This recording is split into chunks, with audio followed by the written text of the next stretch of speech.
Can see now? Yes. Okay, good. Good. So everyone else can see it? Yep. Yes, Okay, thank good. you. Yep. Okay, okay.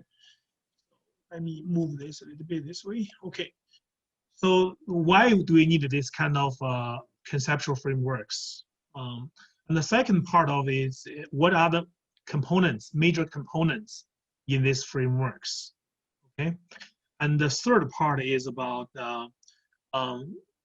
we want to apply the frameworks in IFRS and ASB to certain specific circumstance, okay, and evaluate what's the benefit and what's the negative side, the positive side and negative side of the different frameworks. And the standard setting environment in Canada, I don't want to spend a lot of time because I only have half of the lecture for this chapter. These are interesting information you can just read by yourself.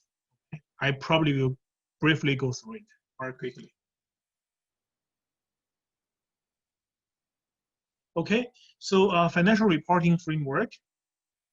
Okay, it's kind of like a business plan to anticipate the demand for information and to structure a reporting system to supply the information that meets that demand. So what is this framework works is to define a structure. Okay, within this structure, they are going to supply the information that is in demanding. Okay. So we can use a car maker, for example, right? So if we have a business plan to make a car, right?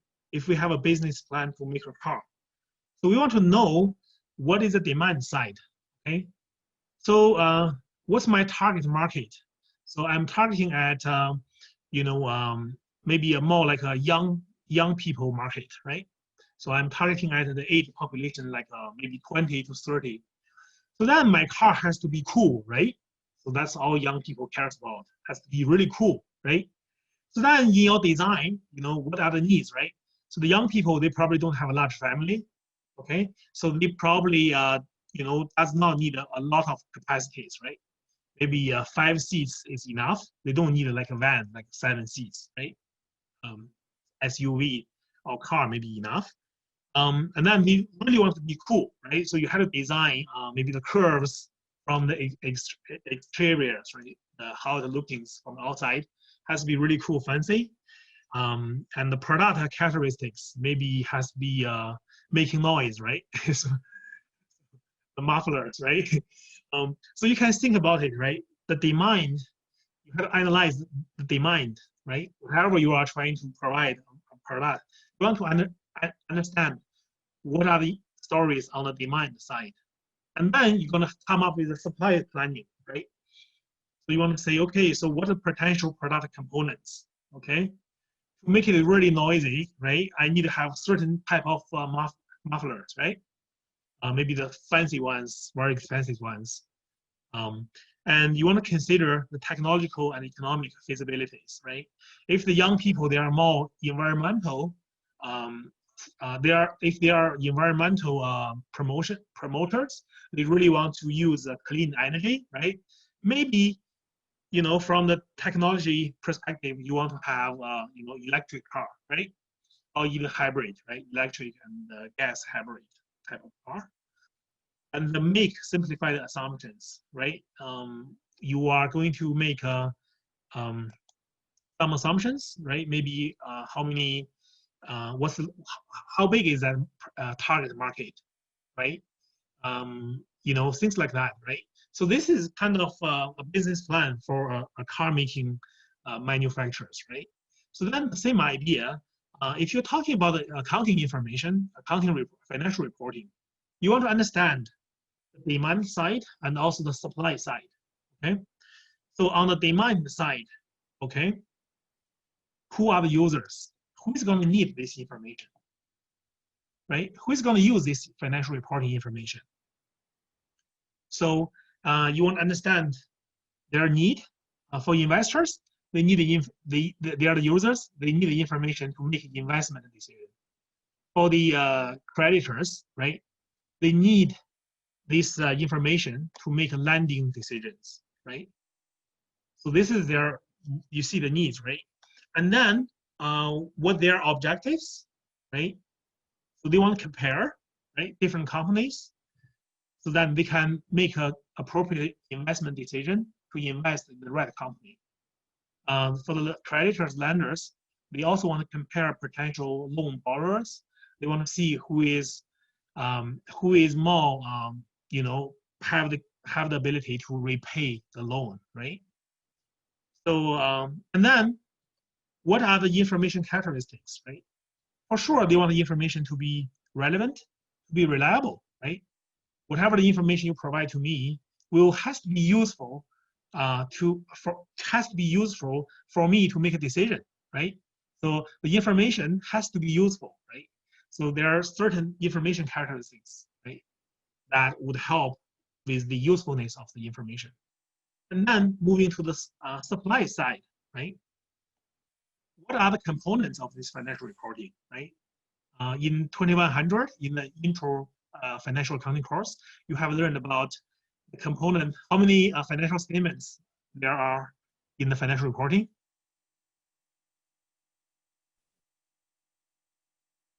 How many financial statements? So there are 4 financial statements. Okay. Sorry, 4. Okay, thank you. There are 4 financial statements, right? So these are the statements of financial position, right? Statement of changes in equity, and the statement of the income statement, and cash flow statements, right? So and then consider whether these elements are reported, right? There are a lot of information, lots of transactions, events happening in a company. Which event, which transactions need to be reported, right? If during the year, if the CEO passed away all of a sudden, right? How are you going to recognize this information? Do you have to? Do you think investors want to know this information? If they want to know this information, how are you going to report this information, right? So you have to consider how these elements be reported. And also how these elements should be measured, right? You have a piece of land in Vancouver. Is that worth 10 million or is worth 1 million? So in your financial reporting, are you going to report 1 million? Are you going to report 10 million? If you remember the examples I gave last lecture. Okay, I still have students coming, so this is a little bit distracting for me because I had to admit each of them to the chat room. So next time, I would really appreciate if you guys can be on time. Okay, so this is the framework we are talking about. So this is the key for chapter 2. Okay, so we are going to spend almost all the time just to talking about this picture. Okay, so on the left side, that's the demand side, and on the right side is the supply side. Okay. Okay, so basically, on the demand side, we talk about the users, investors, lenders, other creditors. What's their objectives? Okay, the objective is to provide useful information that's useful for these users to make decisions. Okay, and then what are the information characteristics to make this information useful? So they need to be relevant, they need to be reliable. Okay, they can be easily understood, and they can be compared with other companies, right? And they can be verified by auditors, and they have to be issued on time. They have to be issued on time, right? Information, right? Only timely information is valuable, right? That's why all these journalists, they have to work really, really hard, try to get the news, try to get the breaking news as soon as possible, right? As information has to be timely, right? And then on the supply side, on the top of it is about constraints. How much is going to cost me to use to supply this information, right? I have to hire like 1,000 CPAs in order to get the best financial reporting. So that would be very expensive financial reporting, right? So you have to evaluate how this the benefit of having this supplying this financial information, and to balance off it with the cost, right? How much does it cost me to produce such financial information? And then you start from elements of financial statements. Okay, we talk about these are the major component elements of financial statements. You know all this, right? Assets, liability, equity, income, expenses, right? And now talk about which element should be recognized, which element should be on the financial statements. We call it recognition, right? We call it recognition. Once you recognize it, how are you going to measure it, right? If you think, oh, I need to report land on my financial reporting because land is part of my long-term asset, okay? And then how are you going to measure it? Are you going to measure it at 1 million or 10 million, right? And then you can see there are different methods: historical cost, current cost, realizable value, present value, okay? So in our example of the Vancouver land, so the historical value is going to be, the 1 million, right? That's how much you paid in the history. And the current value is 10 million, right? So it's really depending on which method you are using to measure. And then at the bottom, the assumptions, right? There are 2 assumptions, but going concern is the major assumption. So you are assuming that the company will keep running. Okay, the company is very healthy. It's going to keep running, keep going, and keep making profitable income, keep making profit every year. So that's the assumption. Okay, if you believe the company is going bankrupt next year, so then your measurement will be all based on liquidation. Okay, so then the values measurement will be totally different than your assumption of going concern. Your company will keep running. Okay, so this would be kind of a brief picture of this framework. But I'm going to give you more information one by one, giving you more examples, right? Okay. So before that, let's have a quick test on what you have learned so far. Okay. So you can see there on the rows there are different items. Okay, for the columns there are constraint, assumption. These are for the supply side. Okay, constraint. Oops. So constraints and assumption, that's on the supply side, and the qualitative characteristic. This is on the demand side. Okay. So let me ask you, for understandability, which column does this item belong to? Qualitative characteristic, assumption, or constraint? Qualitative. Okay, very good. Okay, moving to the next one. Going concern, which column does that goes to? Assumption. Assumption. Very good. Oh, awesome. Relevancy. Oops. Qualitative. Okay, so it's relevancy is about the information characteristics, right? Information is relevant, useful. Okay, so that's the information characteristics. And then benefits versus cost. Constraint. Very good. Right. Verifiability. Qualitative characteristic. Okay, awesome. Representational faithfulness. Qualitative characteristic. Okay, good. Comparability. Qualitative characteristic. Oh, by the way, did you Qualitative. yeah, did you answer this question with that framework on your side? That's okay. I think yeah, this is not a memory test, but the idea is you want to know what these items are talking about, right? For which package. The last one, financial capital maintenance. Assumption. Very good. Okay. Awesome. So let's go to the next question. Problem 2-5. So again, in this question, you also have a bunch of items, 3 columns: representational faithfulness, recognition, measurement. Okay. First one, current cost. Measurement. Measurement. Completeness. Representational. Faithfulness. Okay, very good. So Faithful you representation. want your information to be complete, right? So in a year, you have 12 utility bills. Every month, you have one utility bill, right? You don't want to only report 11 utility bills, right? So your information has to be reliable, right? So representational faithfulness means it has to be reliable, okay? So one part of that is complete. Your information has to be complete, right? So the 12th utility bill has to be included, right? Historical cost. Recognition. Measurements. Measurement. Okay, very good. Historical cost is what you paid in the history, right? So the Vancouver land, when you purchase it, you pay $1 million.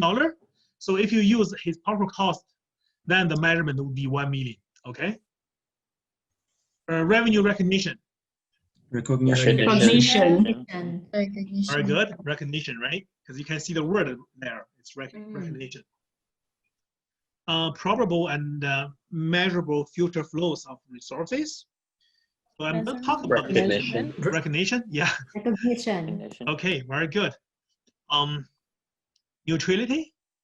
Representation. Yeah, that means it's free of bias, right? You have to you are not biased when you present your information, right? Present value. Measurements. So I believe most of you should be in the finance course or have already taken the 30-40 personal finance, right? So what is present value? You should have an idea, right? So the present value is like a discounted number of a sequence of future cash flows, right? So that's a measurement, right? So if you want to know how much the land should be presented on the financial reporting, another way to think about it is present value. So how much cash flows in future this piece of Vancouver land can bring to me, okay? So, and then you discount those cash flows to calculate the present value, okay? Realizable value? Measurement. Measurement, right? So if you have a computer, right? Let's say you haven't sold it for 5 years, okay? You purchase the computer for $1,000. So it costs you $1,000 to buy the computer, and you are a retailer. You are trying to sell the computer, but this computer is in your inventory for 5 years, right? How much do you think you should report this computer on the balance sheet? 1,000? Historical cost. 1,000? Yeah. If you go with historical cost, it would be 1,000. How about we go with realizable value? How much do you think you can realize the value? Well, computer, they change, the technology advanced very rapidly, right? So the computer, good sale computer 5 years ago is like garbage today, right? So, all these parameters is lagged behind, right? So people don't want to buy it, right? Because your computer will be really slow. You don't have enough hard drive capacities. The RAM is not big, right? So things like that. So the realizable value would be how much you can sell it for, right? You even though it costs you $1,000 to buy it, but right now you probably can only sell it for $50. So then the realizable value would be $50, right? Okay, so you can see current cost, historical cost, present value, realizable value. This is all measurement. Okay, this is all measurement. Okay. Yes, please. Go ahead.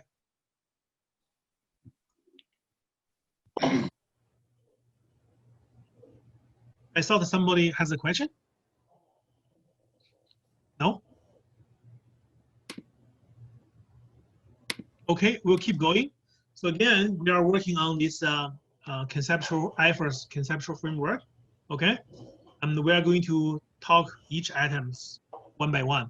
So for users, so the major users, of course, are investors, lenders, right? Other creditors. They are going to providing financial resources to the company, to the information supplier, right?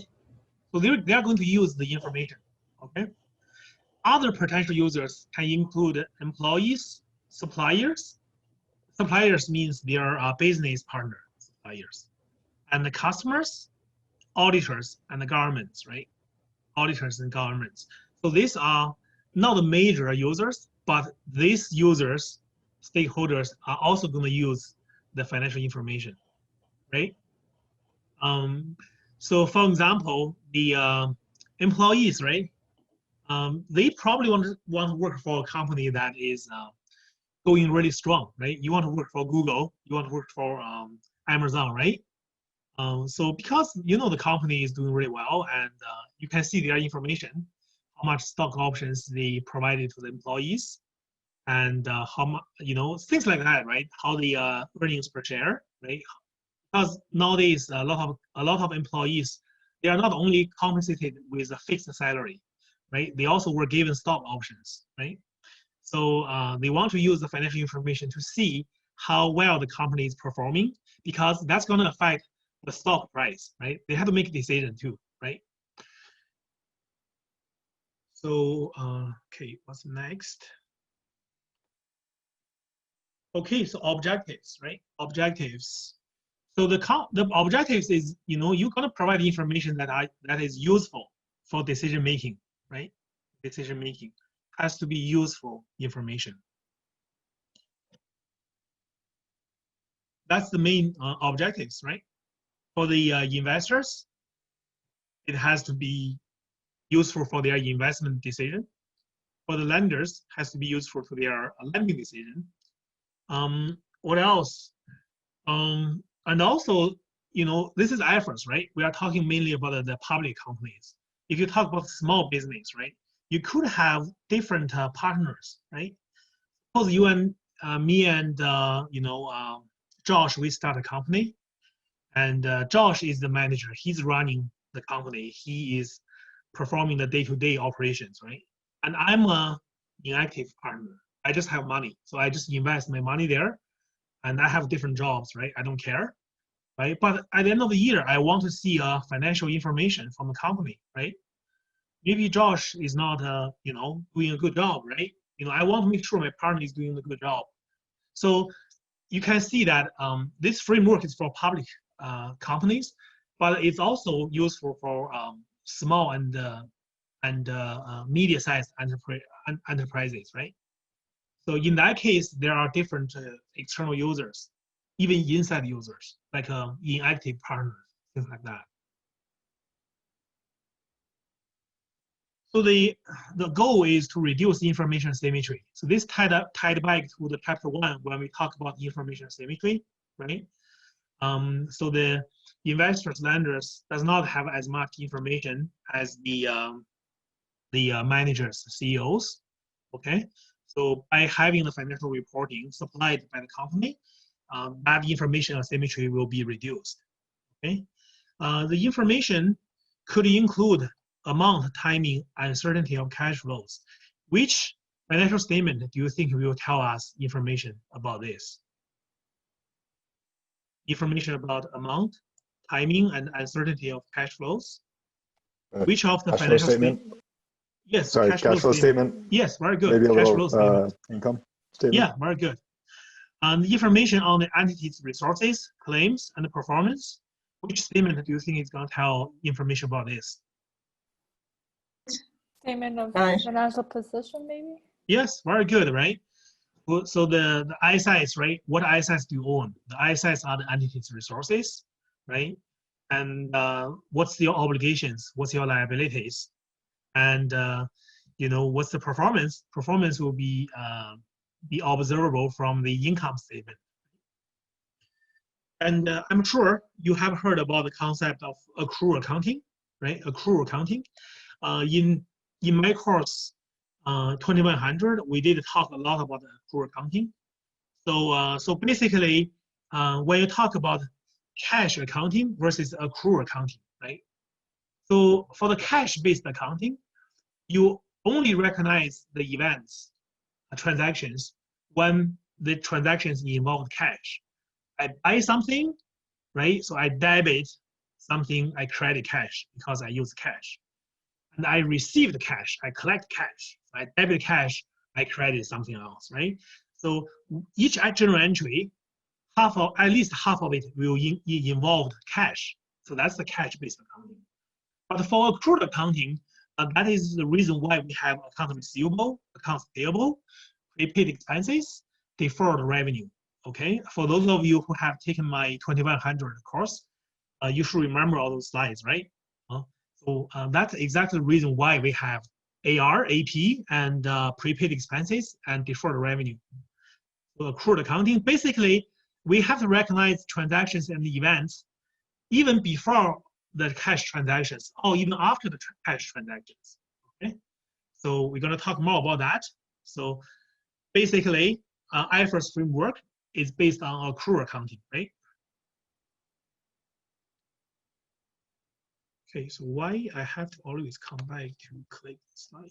Okay, so now the desirable characteristics of the information.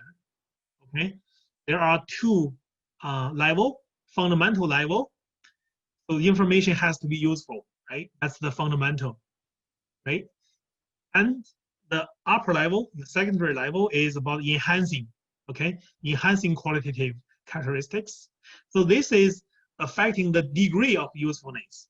Okay, the first layer, the foundation is about is useful. And okay, that's good. And how useful that will be, so that's the second layer, enhancing qualitative characteristics. Okay. So let's look at the relevance first, the relevance. So when we talk about relevance, what do we mean by relevance? So it's the ability to influence users' economic decisions, okay? There are three aspects, confirmatory value, okay? So you have a prediction in the past. So does this information can confirm your previous projection, okay? Give you a feedback on the past events. Predictive value. Does this information speak something is going to happen in the future? Materiality. Is this number big enough to affect my decision? If I'm a millionaire, and you are struggling with $1, whether you should present it or not, that's not useful, right? I'm a millionaire, right? I don't care about $1. So don't even struggle with the relevancy of that $1 because it's not material, right? It's not material. So this is the kind of the relevancy, right? The relevancy. Okay, so I will ask you some questions. Okay, so first question: the company disclosed an increase in earnings per share from $5 to $6 since the last reporting period. The company, in their note disclosure, they tell their investors that the earnings per share has increased, okay, from $5 to $6. So do you think this information is relevant? Yes, of course. Yeah? Yes. Yeah. Yeah. Okay. Do you think this is material? Yes. Yes. Yeah, because from $5 to $6, that's quite a big, like 20% of increase, right? Yeah. And then do you think it has a predictive value? Yes, it does. Yeah, For maybe the the- company is on a good Yes. trend, right? The company is maybe is going up, right? The company is doing well. They're doing better, right? It's a good trend, That's right? right. Yeah. Do you think it Depending on the has trend. a do you think it has a confirmatory value? I think if you Yes. thought Yeah. or predicted that their Yes. earnings were going to go up last year, then yeah. Yeah, very good, right? If in their previous last year's projection forecasting, they were talking about, oh yeah, we are thinking next year is going to be a stronger year, right? So then this information will help you to check the past event, right? The past event. Okay, very good. So the second example, a default by a customer who owes $1,000 to a company, having net assets of worth $10 million. So this company is worth $10 million, and then there's one client bankrupted. That client will not be able to pay the $1,000 to the company. Okay, do you think this information is relevant? No. No, because it's No. not. No. No. No, right?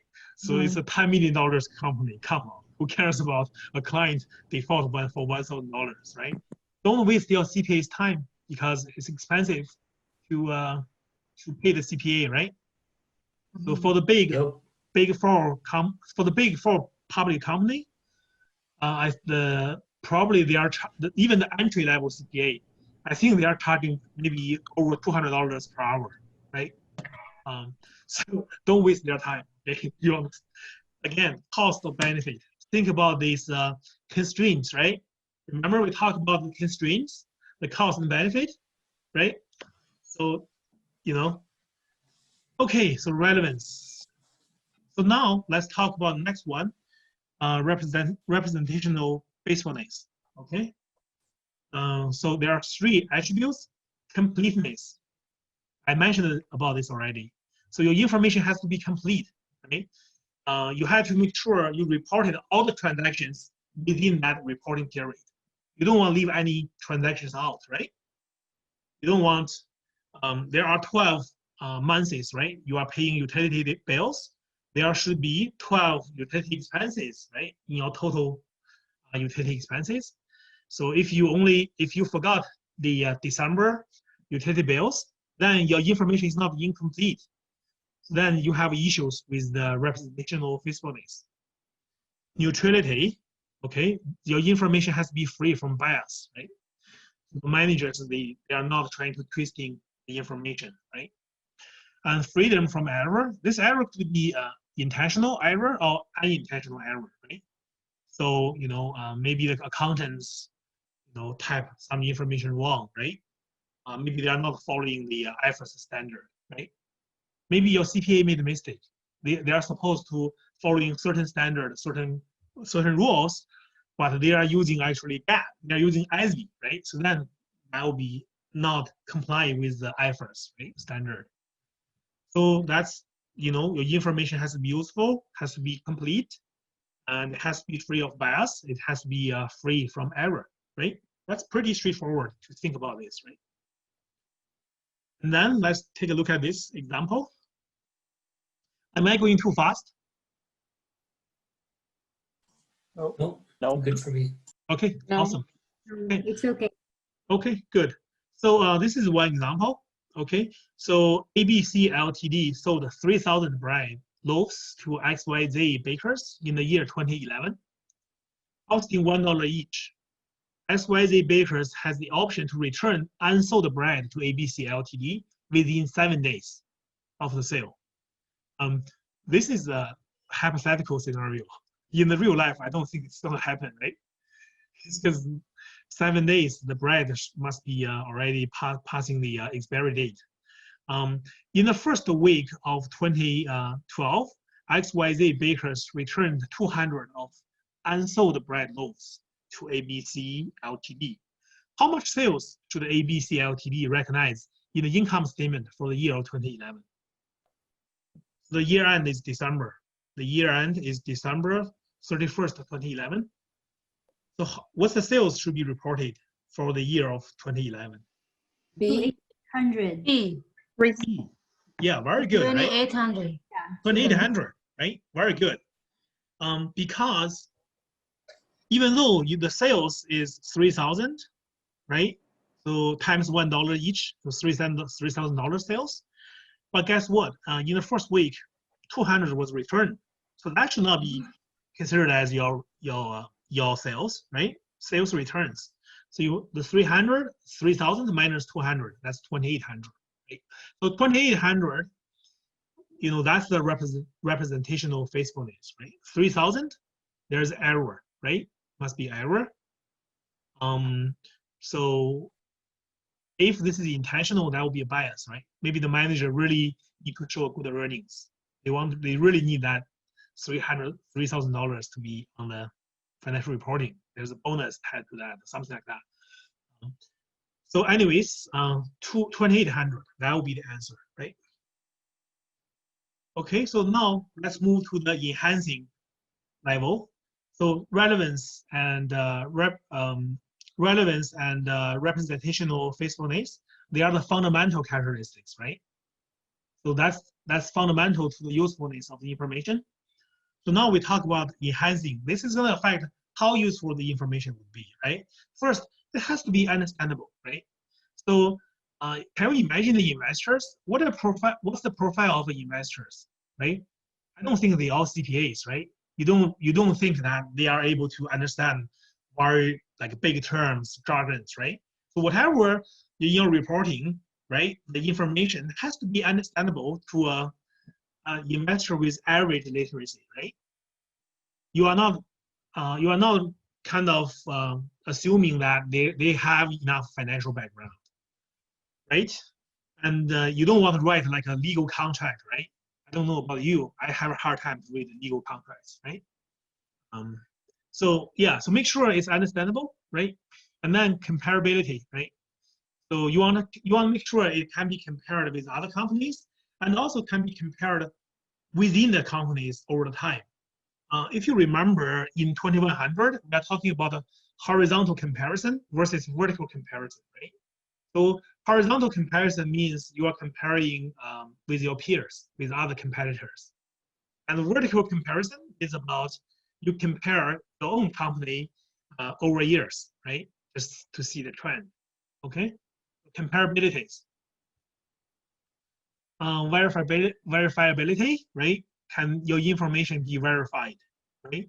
If an independent auditor auditing your financial information, so are your information accurate, right? So that's the verifiability. Timeliness, right? Timeliness, like I mentioned, information has to be timely, right? So if you give me a financial reporting 5 years ago, right? So 5 years, this is financial reporting in 2011, and you just present it to me now, okay? How useful the information will be, 10 years old information, okay? So has to be timely, has to be timely. Okay, so far we covered the demand side. Do we have any questions on this? I'm good. Thank you. Anyone else? No. Okay. So feel free to interrupt me to ask questions, okay?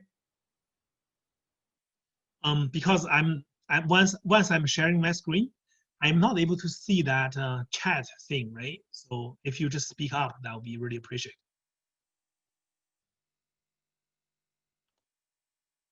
Okay, so here's another problem. So problem 2-15, okay? So let's use this IFRS framework we just learned, right? Let's talk about this scenario, okay? So in recent years, there has been increasing concerns about the inadequacies of historical cost financial statements. One particular area that has been the focus of the attention is that of the intellectual capital. The value of knowledge, know-how that firms' employees have. For example, much of the value of a software company may be attributable to the ability of its programmers and designers to come up with popular new products on a regular basis. Critics of historical cost accounting propose that companies' balance sheet should indicate the value of intellectual capital. Knowledge workers, right? Knowledge workers. Think about Amazon, right? They are hiring a lot of programmers all over the world, right? There is the Amazon headquarters, not headquarters, there's the Amazon workplace in Vancouver. So in the recent years, they recruit lots of programmers from all over the world, okay? The question is, on their financial statement, do they should report the value of this intellectual capital by having all these smart people, right? And then think about the universities, right? The universities have professors, right? Maybe even, let's say, president, right? Mike is our president, right? So, you know, he demonstrated his leadership, right? How much his value to UFL, right? So do we report having him as a value? So on your financial statement, you're gonna report one line saying Mike, right? And attach the value to Mike. Do you think we should do that? Personally, I don't think so. No. Why? So you're gonna use what we just learned, right? So let's go back to this. Let's go back here. Okay. We use, this is our, okay, go back, okay, here. Just use this framework to talk about it. Why, right? Why do you think, your answer is right. So I don't think we should attach the value to the intellectual capitals. Why? Just using, let's use this framework, right? Why? Well, how could you ever find like an objective way to like measure that?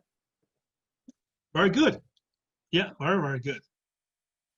Okay, so how to measure it, right? How are you gonna attach a value?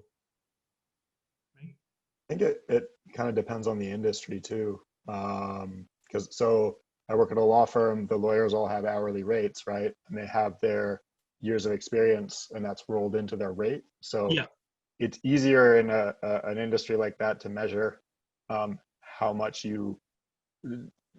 like future benefit you would get from, say, a partner versus a new associate or a student or something like that. Yeah. But in general, like something like a university, it's impossible to measure like one instructor against another, right? Yeah. Yeah, very good. Thank you. So if you try to do that, which information characteristics will be on thread, you think? I think the cost. The cost? Yes. So let's just talk about the demand side for now. Let's just talk about the demand side for now. Which of the information characteristics will be on thread if we decide to attach the value to the president, to the IT workers? Verifiability. Yeah, verifiability. Yeah. How do you verify? Okay, how to verify it? Okay, very good. Comparability. Comparability, right? What about the U of C's president, right? What about U of A's president? How can we compare them? Every university think their president worth $10 million, right? U of C think their president worth 100 million. And what about representational faithfulness? Yeah, like that one would be really easy to, fluctuate the demands and stuff. Because you could say you view him as worth 10 million, but yeah, is that really the case? So maybe it's harder to maintain neutrality, right? Right. So your assessment maybe will be subject to bias, right? Especially if you are the accountant, you really want to make your president happy. I feel like there'd be like 5 pages worth of notes too, trying to explain how you like quantified the president's value, right? Yeah. Yes. Very good. So you can see, right? Why we didn't in IFRS, we don't in the accounting standard we do not require to report this human capitals or value, right? So because it's driven by the framework, right? We have this framework to help us to make decisions, to help the standard setters to make decisions. So it's pretty clear, right? The minute you decide to allow the human capital be recognized as an asset, how are you gonna measure them? Is your measurement would be free of bias? Would be free of error? Can this be compared across the board, right? So yeah, very good. I think you guys are doing really well. I'm really happy for that. Okay. Okay. How are we doing with time? Okay, so now let's work on the supply side. Okay, so I'm gonna first talk about these financial elements, right? This should be not new to you, right? Element relating to measure financial position, assets, liability, equity. Elements relating to measure performance, income, and expenses, right? So what's the asset? So this is very important. You have to know the definition of asset, right? So CPA exam will definitely want you to know what's the definition of asset. Controlled by the entity, there's 3 things. controlled by the entity, result of past events, and yield a future benefits. Okay, that's the three things when you define assets. Okay, so liability is instead of a future benefit, right? It's a future sacrifice. In the future, you have to settle certain things with your cash flows, right? And what's equity? Equity is liability minus, sorry, equity is asset minus liability, right? That's equity.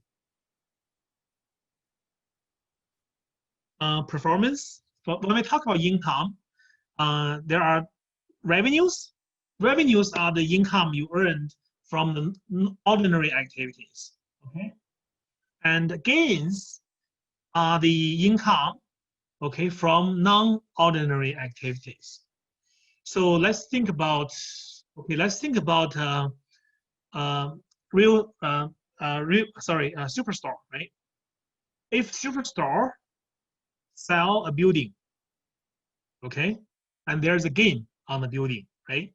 You do not include whatever the increase in the value of the you realized from selling as income, as revenue, right? Because your business is about, your normal activity is about retailing groceries, right? So the income you earned from selling groceries are considered as revenue, sales revenue. When you sell a building, okay, there is you make money from that, but that's not called revenue. It's called gain because this is from a non-typical activity.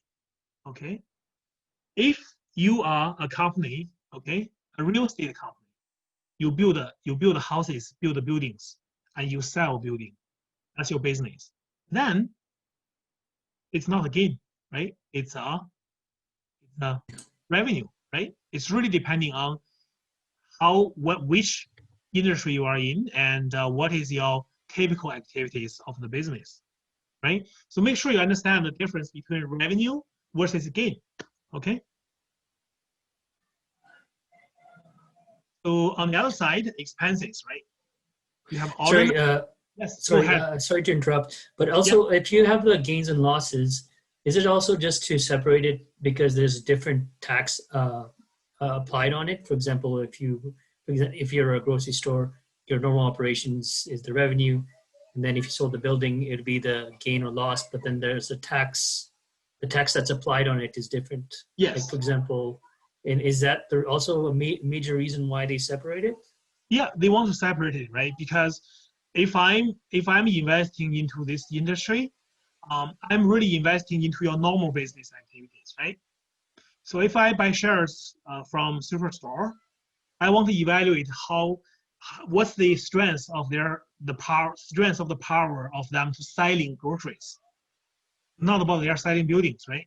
So that's why you have to make sure, because both numbers goes into income, you don't want to mislead your investors, right? If 1 year you have a good income, not because your typical activities, just because you are closing down your business, you are selling your plants, right?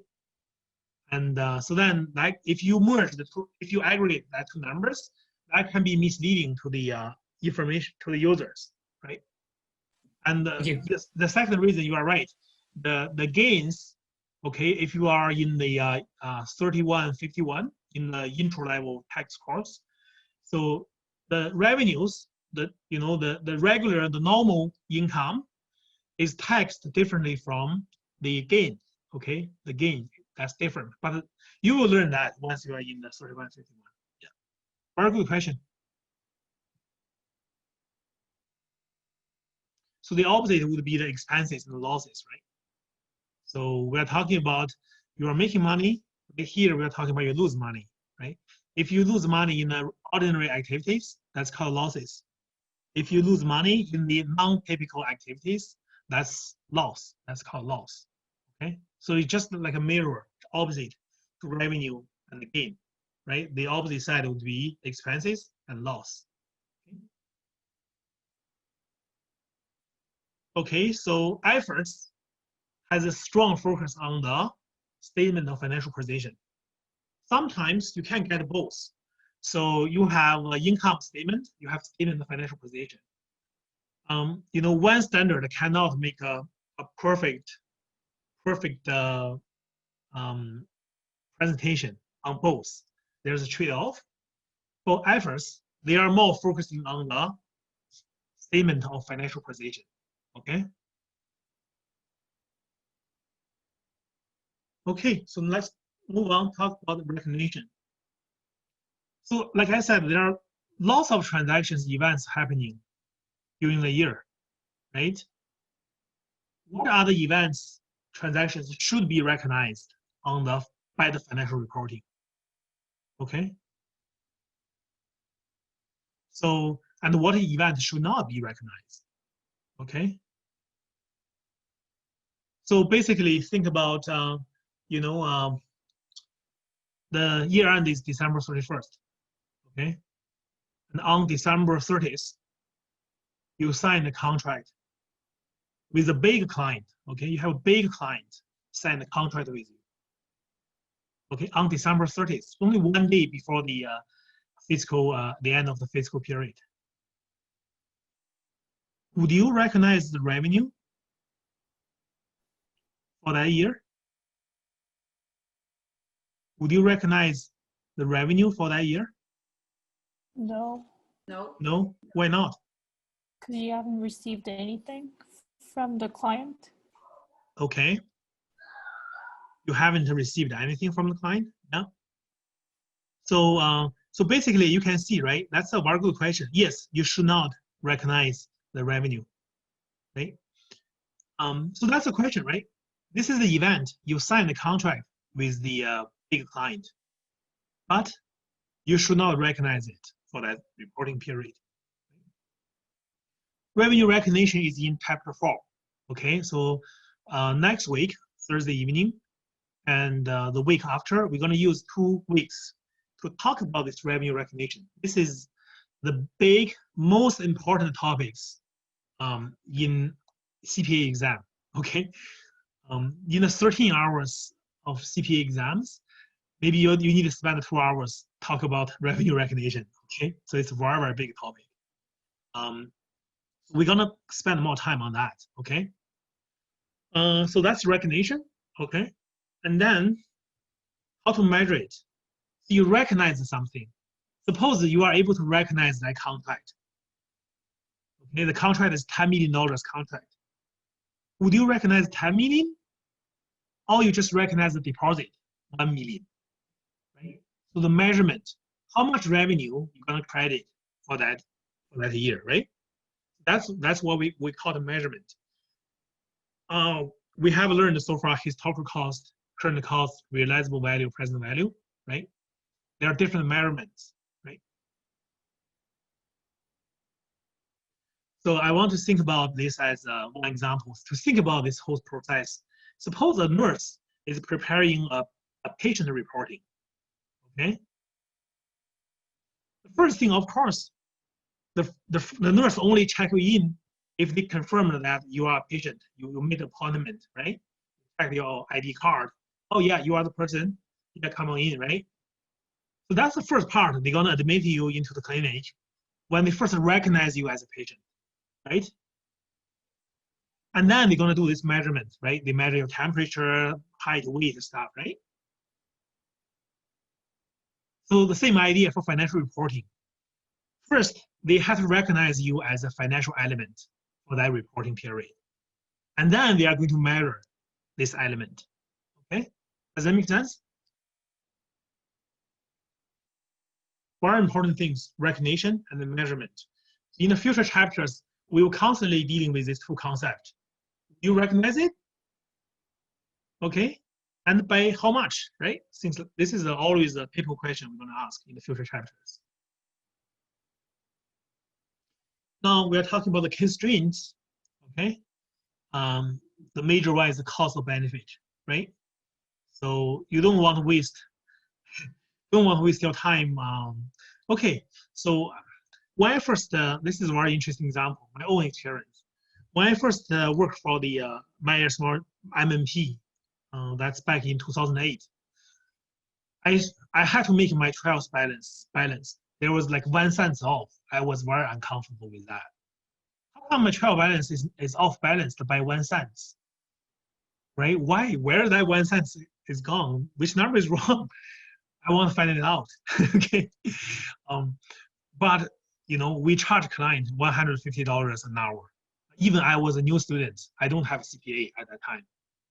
Okay, we are charging client for $150 per hour. And I was struggling with that 1 cent, okay? So you don't do that, okay? So it counts the benefit, right? So as much as you want to present a perfect information, there's a cost associated with your time and effort, right? And you cannot provide perfect information. The idea is, what's the benefit? What's the benefit of the client, of the users, to see that 1 cent to be in the correct position, okay? So you can see the benefit, the cost. You have to balance this, okay? Balance this. Some companies, you know, if they are small companies, they don't have the money to hire big force to do IFRS, right? It's very expensive, right? So then they probably have to use ASB, right? Assumptions, like I mentioned, going concern. You are assuming your business will be still doing well in the future years, okay? The financial capital maintenance is a less important assumption. Going concern is the most important assumption, okay? So think about, you have 2 pieces of land, okay? One land is $1 million, the other land is $2 million. How much are you going to report it on the financial reporting? So you're going to have a land, right? Land for how much? 1 plus 2, right? 3, right? $3 million.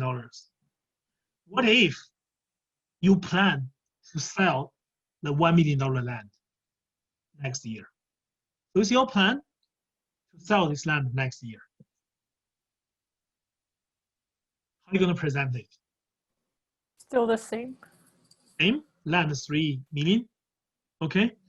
So now, which land are both land fit into the going concern assumption? No. No, okay. Because one land, you are planning to sell one of the land, right? So that land does not fit into this assumption. What are you going to do? So you have to present the land separately. The land for 2 million, that's the land that you are keeping, and land for sale, okay? This account is called land for sale for 1 million. Right? You have to present it separately because this $1 million land does not fit into the going concern assumption. Does that make sense? Yes. It's quite interesting, right? Okay. Okay, let's move on. So I have a question. Sure. So for example, based on the example you gave us, so where do you put the land for sale? Will it be under the long-term assets or like the current assets? That's a very good question. Yeah, that's a very good question. We are going to talk more about this. I think probably in chapter 10 or 9. So for now, you can just hold to that, and we're going to talk more about it in the future chapters. For now, I just want you to know this framework is driving the accounting standard. Why do we have to separate that 2 lines, in 2 different lines in the financial reporting as a going concern assumption? Does that make sense?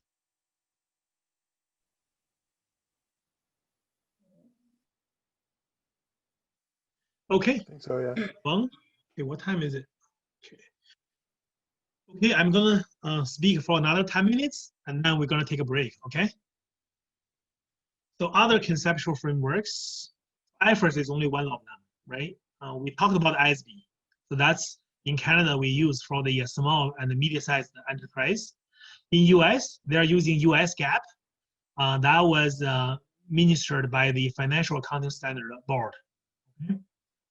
The goal is the IFRS, the International Accounting Standard Board, is working with the Financial Accounting Standard Board in US. They are trying to develop a merge into only one set of standards. Okay. So when we compare ISB and IFRS, it's cheaper to use ISB because ISB has less restrictions, less regulations. You compare the page, there's 9 pages versus 22 pages, 52 paragraphs versus 136 paragraphs. So it's more costly to implement IFRS. Okay. And there are some other differences because of the standard citing approaches. Okay. So for example, completeness, comprehensive income. So in IFRS, you have to present comprehensive income. But in ISB, you don't have to. Okay, things like that. Okay, so I'm gonna just quickly go through these slides. So the focus of this chapter is about the framework we just talked about. Okay. But this is for your perspective, for the benefit of your knowing this knowledge. Standard. Okay. Institution authorities. So here's the map showing what other countries are using. Okay, the blue countries have already adopted the IFRS, or they have a fixed date for the adoption. The countries in yellow, okay, they are seeking convergence with the IFRS. Okay. So if you want to take a look at this standard IFRS, you can log into your library. Okay, in the course outline, I have made it clear where you're going to find this CPA Canada handbook. Okay, there are different parts. Part 1 is IFRS. Okay, everything we are learning in this book, textbook, is driven by the part 1 IFRS and part 2 ISB. Part 3 is the not-for-profit enterprises. Okay, and part 4 is about pension plans. Part 5 is the legacy standard. Okay, that's the standard I learned Canadian GAAP before the 2011. Okay, so if you are interested, you probably want to get yourself familiarized with these different sections of the CPA Canada handbook. Over the time, you probably will use it. In the CPA exam, you have access to this section. But you don't have time to really look it up or study anything in the exam, okay? So anyways, this is the resources you can use. So in Canada, everything is based on laws, right? For example, immigration, we have Immigration Act, right? For income tax, we have Income Tax Act, right? So for business, for this accounting business, we have Canada Business Corporation Act. So in this act, they grant authority to CPA Canada. Okay, all our accounting standards related issues was granted to CPA Canada by the Canada Business Corporations Act. So ACSB is responsible for non-public sectors. TCSB is responsible for public sectors. AASB is for auditing the insurance engagement. So here's the picture. So you talk about CPA Canada. Okay, so they have a VP just for the standard development. Okay, and this committee will be receiving feedbacks, inputs from the board members from the different board. Okay, so for the accounting standard oversight council, ACSOC, this is Accounting Standard Oversight Council. You have public, PCAB, and then you have non-public, ACSB, okay? And for Auditing and Assurance Standard Oversight Council, you have AASB, okay? So these committee members will be all providing inputs to the VP standard, right? So then under the CPA. This is our authority institution works. In each province, we have our own institution. CPA Alberta, okay, they have their own institution. CPA maybe British Columbia, Ontario, right? So once you are CPA, you'll be registered with one province. So my membership is with Alberta CPA. Okay.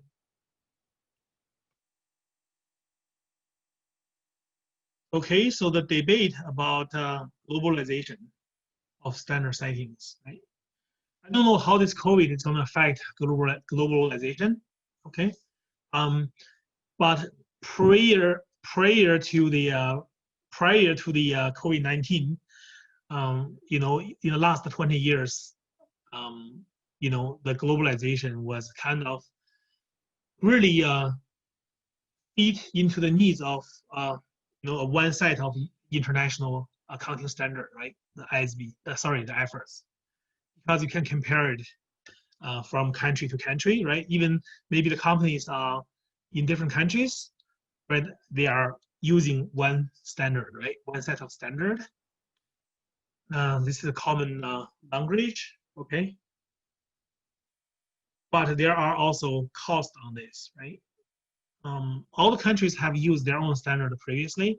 This adoption is a kind of a painful process, you know, for each country, right?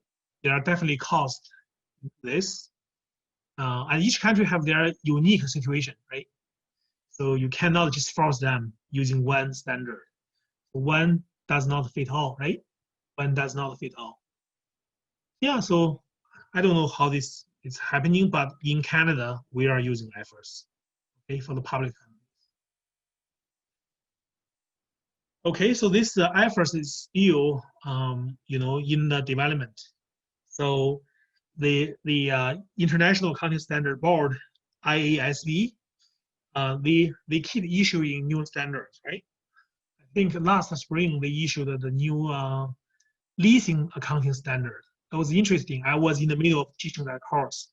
That's the second course of the intermediate financial accounting. So it's interesting. I don't know which to teach, right? Because they just issued a new standard. Okay, the IFRS is ongoing, right? Is ongoing. They are keep publishing new standard to update the previous standard. That is our chapter 2. We are very good with time. Okay. Before we go for the break, does anyone have any questions?